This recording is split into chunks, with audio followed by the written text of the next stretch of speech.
Are we live? We're live. Okay, great. As always the same, we will be live eventually. Hi, Brett. Hello, Nela.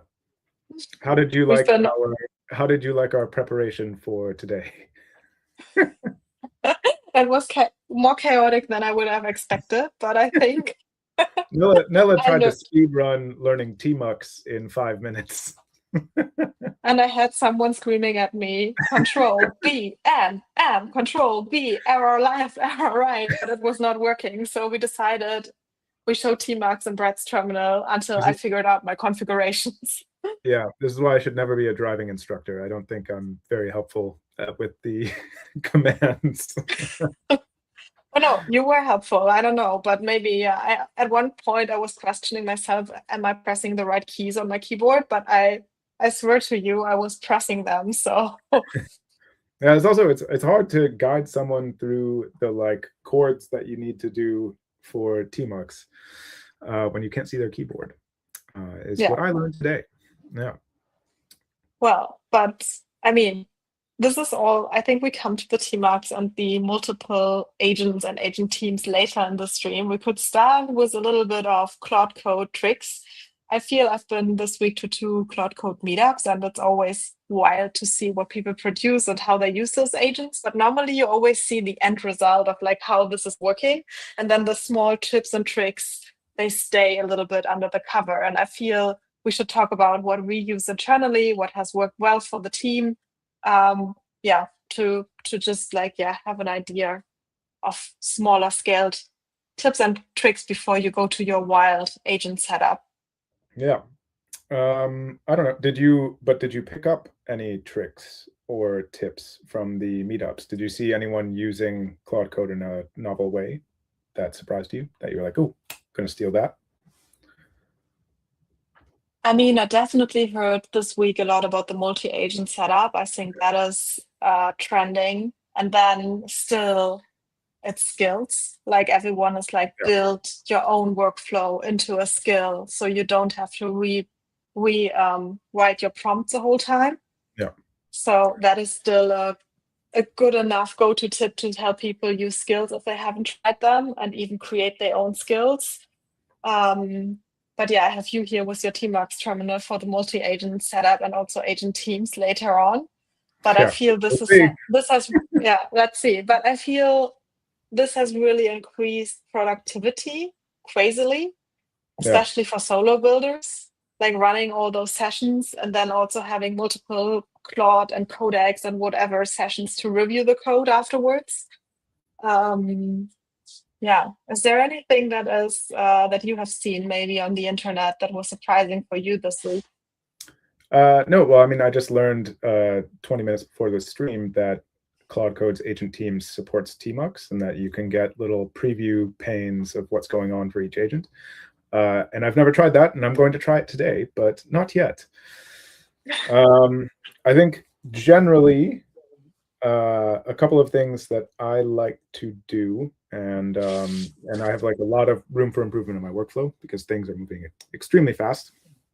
One is I grabbed the PR review toolkit from Anthropics. This is a Claude Code plugin, and I use that liberally because yeah, these things, I've said it on previous streams, these things are better at reviewing and summarizing than they are at generating. And by these things, I mean coding agents or agents in general. So I operate under the assumption that the first pass on anything non-trivial will be in some ways incorrect, and that a code review will catch that and save me the pain of catching it myself.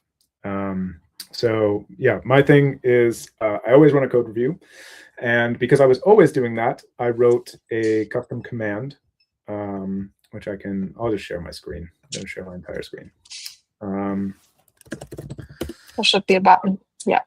Oh yeah, we're thinking over here. All right, we're in Tmux, by the way. Welcome back to Tmux. I'm going to Control B, Z, zoom in on this pane right here so we just see it. So what did I do? Actually, let's use Z because it's a little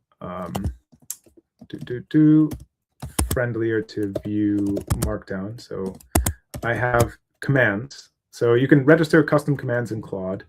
which is what I did. And I have one called Brett Epic. And what this looks like, this is not as friendly as I hoped it would look. Can you zoom in a little bit for me, please? So thank you. If I can also, what is the command for open preview? There we go. Oh, this isn't that much more beautiful. So what this command does is it takes in one argument, which is a parent task in FP. And then it describes how I expect Claude to go through all of these subtasks. And this is a very linear approach. So I should see if I can adapt this to work with teams. But what it does is it coaches Claude to, hey, first gather context on every single subtask, work through it one at a time. And for each subtask, the first thing you should do is make sure the project is in a good state. So you run type check, run format, run tests, and then fix anything before proceeding. Then after that, you read all the context. So get the details, linked issues, specs, docs. Then you implement the task. Then you make sure the project's in a good state again. Then this is what I was talking about. Review the code, incorporate the feedback, and then do a final verification of type check, format, test, and everything. I mean, so I borrowed this concept of the project is in a good state from the long-running agent harnesses article from Anthropic, but it really does save time, which is I don't know. I feel like I'm constantly, even when it's in Agents MD or Claude MD, I'm constantly telling these things no, you didn't format. So format the code, or you didn't check types correctly. And finally, so this also tells it to do a commit per subtask. I have a human in the loop variant of this as well, which tells it to pause between subtasks for me to review the code. But yeah, so that is a command. Sorry, that was a lot of words. Do you have any questions about that, perhaps? No, you can slash command, you can call it from Claude with a slash, right? But then it's also not can you, yeah. Yeah, like that. And I'd say A, B, C, D, F, G. And hopefully that's a ticket. Yeah. So yeah, the tips and tricks for this these are two of them, right? Maybe three, which is I found myself constantly telling it to check project health. So in that way, I was just okay, I want that just in a predictable command. And then I had a workflow that I was always typing out manually of do this, then that, then this. So I wrapped that into the command. And part of that workflow was the other tip, which is always review your code. And for that, I use the plug. If you go to plugin, here, I'll zoom in on this again. I have right here the PR review toolkit from Claude Plugins Official. And I think this is also a tip within Claude itself to install this marketplace. And that gives you a bunch of different plugins that you could install. That's the big one for me. I might stop sharing for a second. I do have maybe because if I want to call a skill, I also do slash command, right? So I also slash and then write the skill, and slash command is the same. Yeah. No, because a skill, the agent has a choice to pick up a skill. So yeah, you can. I think you can slash command skills, but typically the whole. The whole point would be the slash, the skill would be invoked by prompting, right? So if I prompt it, it should recognize, oh, now I should call, I should use the skill now, but I can enforce it by also slash write out the skill and say, hey, this is the skill I want to use. You're entirely correct. You are absolutely right.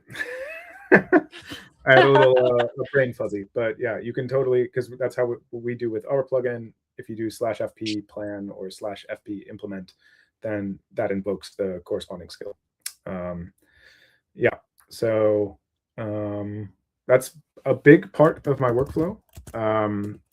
There's a couple of other things, not necessarily FP related, but one I've been doing a lot lately is, so we have Cursor's bug bot on our repo, which is just it's Code Rabbit, whatever, GitHub Copilot, these things that look at your branch, look at your pull request, and then file bugs. I hate the copy paste dance because it makes me feel like, what is my job? And so for once, so I like to have Claude actually open the pull request from the command line. I just tell it to open a pull request, and then it fills in the the details in the body much better than I would, or in much less time than I would. And then I have it do sleep and wait for CI to pass. And if like everything is green, then I tell it to look up all the comments from cursor and fix those. And then just go in a loop, like wait to push until you've fixed all the comments, push, sleep until CI passes, and just like keep doing that until there are no more comments from the bug bot. And I think this can be a little bit like, I trust BugBot. Very, very, very high hit rate of like decent feedback. There are other, I'm not going to name names. There are others I've tried. I don't trust them as much, but I'm comfortable just doing the sleep and wait dance so that when I actually go to review, I'm not dealing with like, I don't know. I'm not dealing like that's all been done away with. Like all the small stuff has already been fixed, and I can focus on bigger stuff. Yeah. Okay. And I think we have, I mean, I can also, well, I think that's also something I've learned from the team. If I share my screen now, is the idea if you have, and you explained that quite well, if you have or need a new dependency to your project, maybe you need to choose between different ones, or maybe you have one that is more complex. And then instead of like just saying refactor to that one, you also copy the basically the repo into a subtree. So the code of the API or the library lives within your project, and it's easier for Claude to figure out the code and the refactoring while having it there. Yeah. Or like what you said, if there are multiple options, you have all those multiple options as subtrees in your project and ask Claude to figure out which one works best for your project. And I was wondering if we could try it out with a very simple demo I'm having here. It's a registration API using Hono and that schema that you see here for the registration schema. And I think the endpoint is here. And we came up a little bit with the idea to say, hey, maybe let's try to refactor this to effect. Yep. So you can kick some stuff off, and I'll explain a little bit of why effect here. First is that this is a shout out to the effect team, which is I think blanking on his name. I think it was Michael. Is the person that I picked up this pattern from, because someone was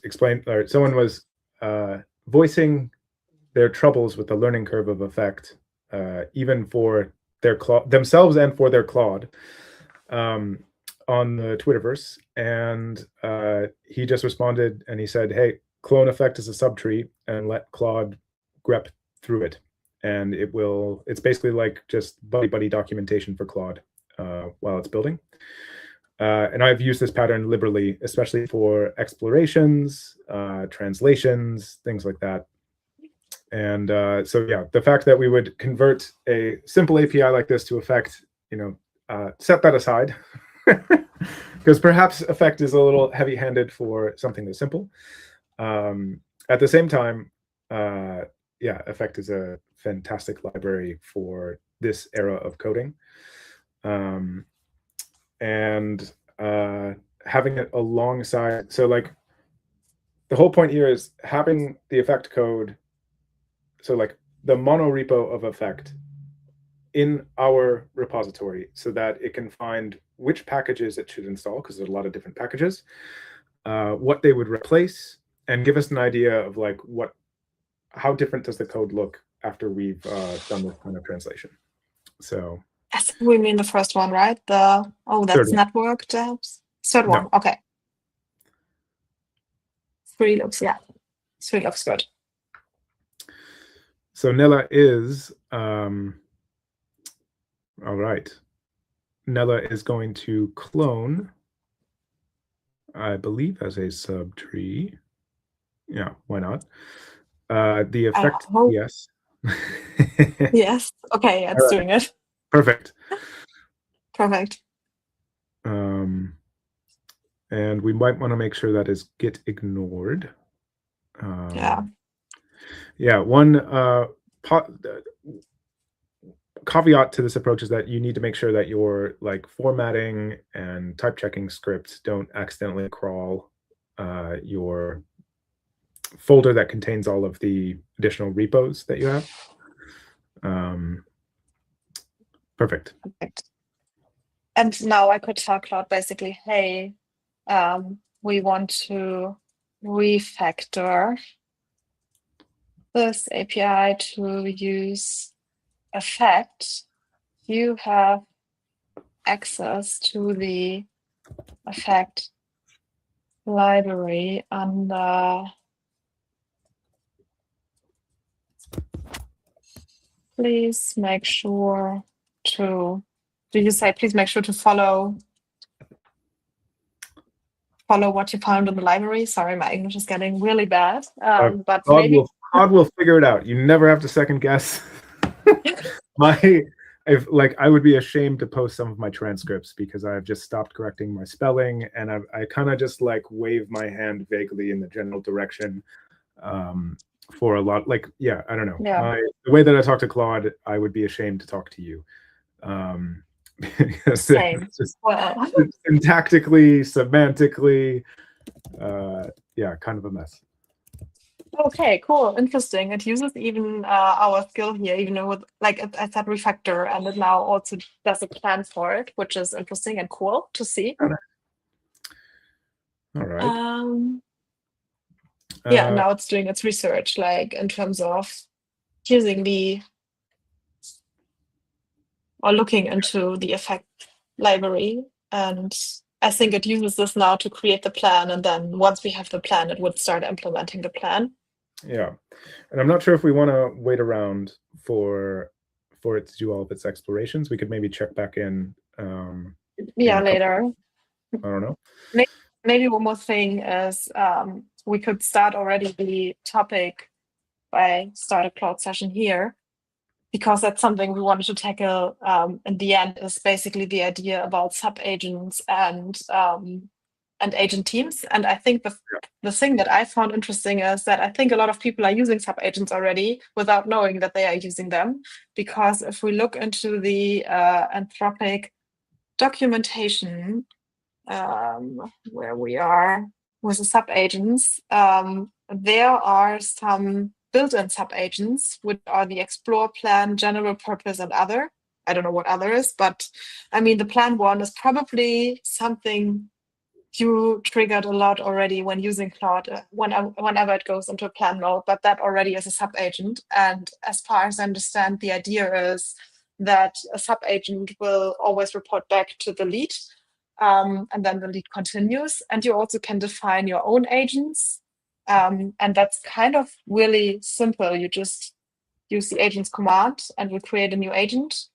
And then you decide if it's for the project or global.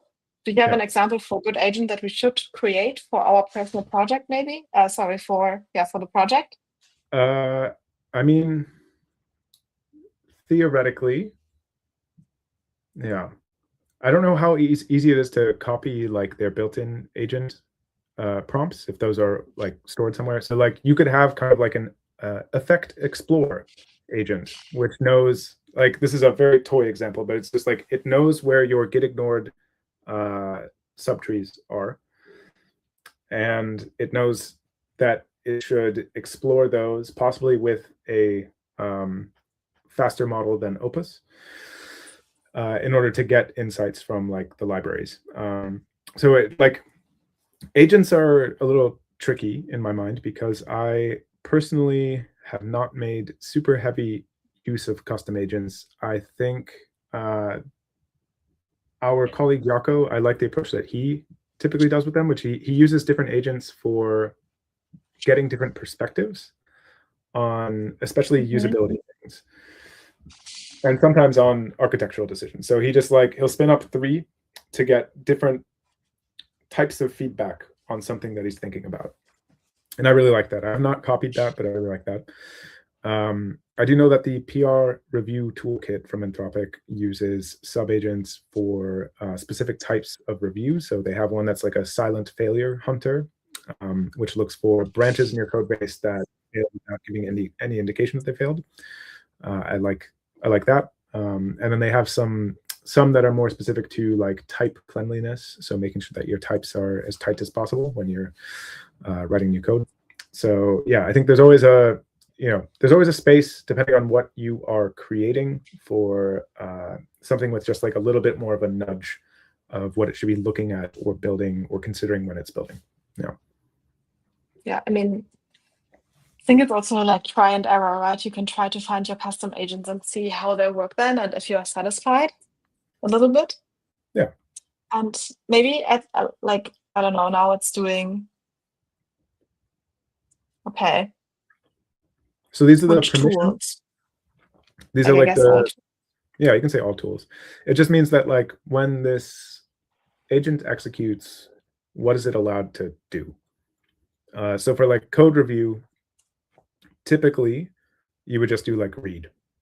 For coding, I use Opus. Oh, sorry, I'm already one step ahead. But yeah, so so that was what I mentioned with the model stuff. So depending on like how conscious you are of how many tokens you're consuming, you could have a specific subagent that uses Haiku, a very cheap model, or Sonnet instead of Opus, just so that you know if you're doing some sort of special exploration that you're not burning through your budget. And that sometimes, I mean, like Haiku is going to work much, much faster. So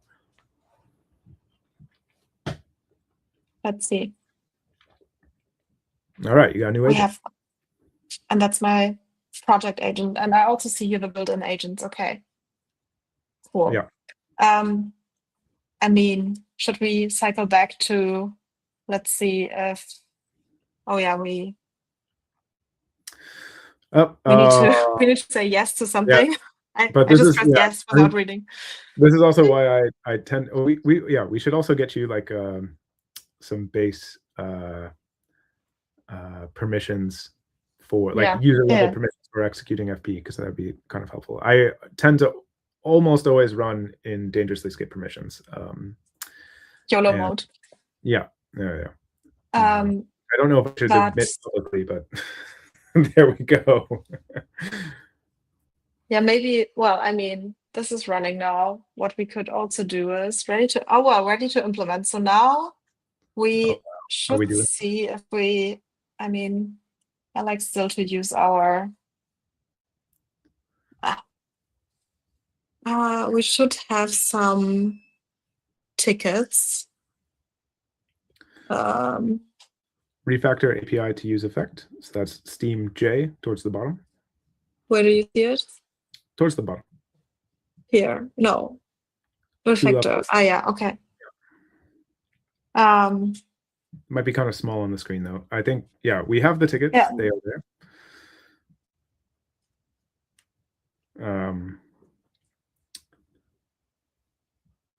What are you going to do? Are you going to call in a team? I wanted to see now if it calls my sub agent, because I said to like the sub agent should be always used when effect code should be written. So I would expect it now to use my sub agent. Maybe. I don't know. Maybe. You also haven't restarted this session. I don't know if you need to do that for an agent to take effect, but it's fine. I would say, we've been going for almost 25 minutes. If we wanted to show a team in action, then maybe you show your team. But one thing before we do that, I feel this is like for everyone who is new to this, to like sub agents and teams, I think this is a nice graphic here to outline a little bit the differences. Yeah, like could you meaning on the graphic? Sure.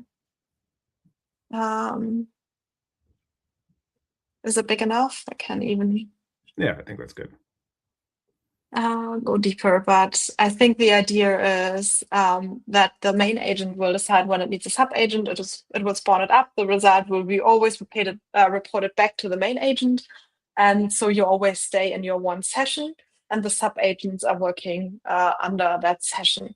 But if you have a team, you start having multiple sessions, and the communication is not only happening back to the team lead, but also between those different sessions. So each teammate can also communicate with each other while working on something.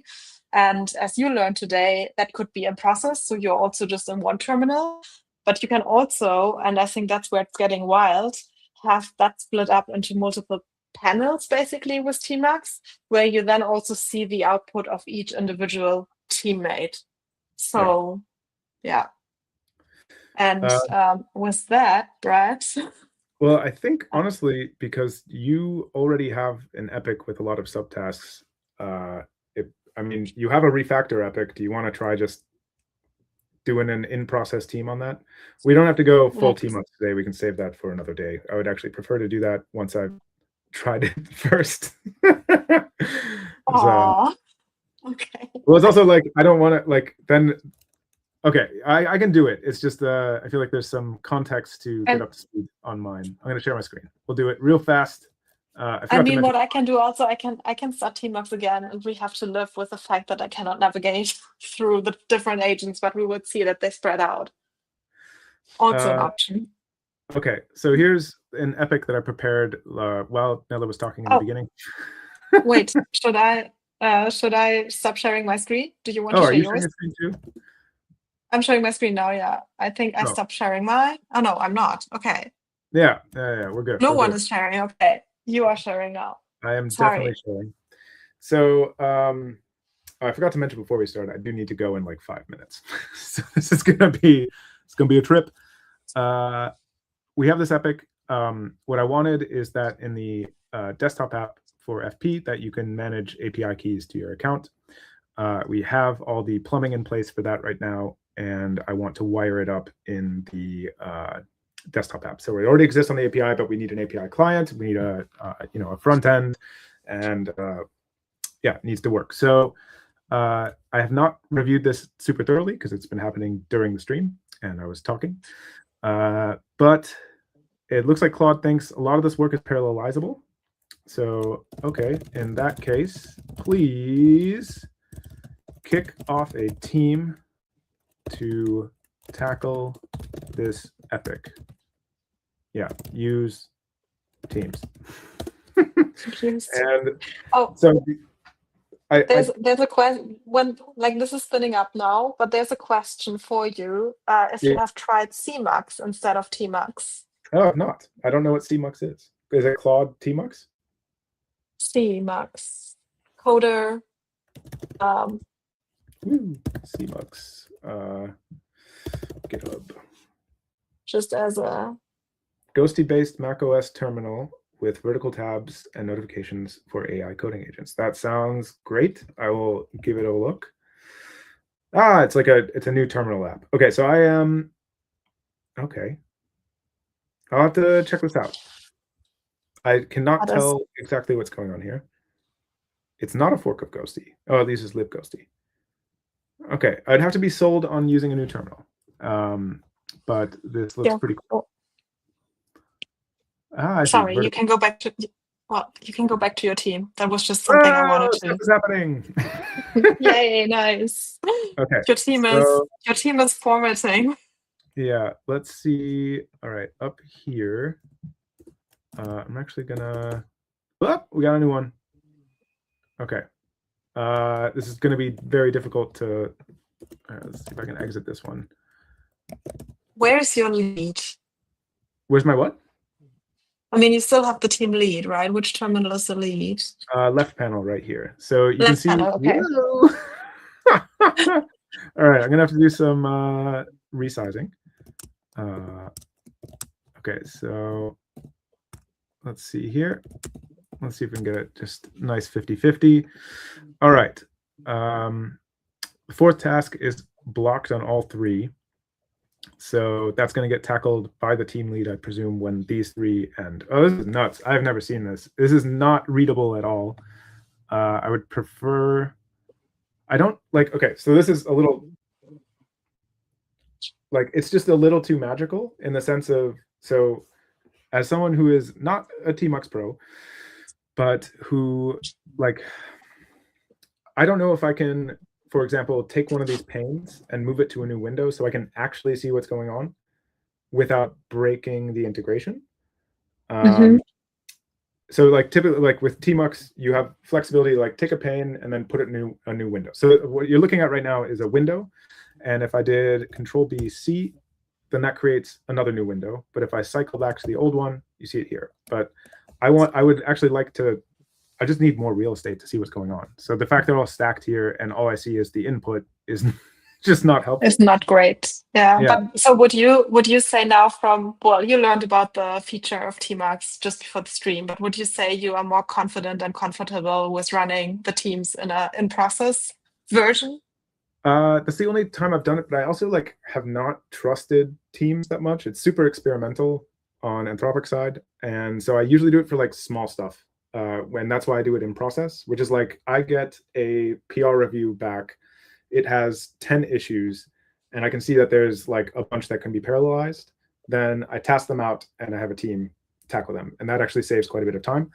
And having them work in process is fine for me. Like I don't need to track them with that. This is like something, I guess, okay, so I can do Control B Z, which zooms in on a single pane.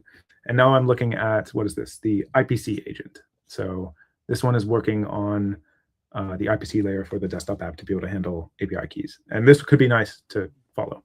I don't know. It's cool. So also to understand you correctly, normally you would not go and say, hey, this is the epic, I start a team, build on this. You would probably not use a team for tackling. I will consider it. After this, you will consider it. Okay. This is cool enough where I'm probably going to use this again. I just need to figure out how to make it work for me. Like, there's no way. Like, I'm a human. I can't follow. Can't follow this. But it looks cool. Yeah. Well, okay. I mean, you have time until next week to figure that out, so we can talk about your new team. About my new coworkers that you are going to present to me next week. Make sure they have names. I will. Yeah. I will give them very clever names. I have to go. I have a meeting that started like 2 minutes ago. Okay. But I hope so this we was... end the stream. I hope this was insightful for anyone who saw it. Thank you for who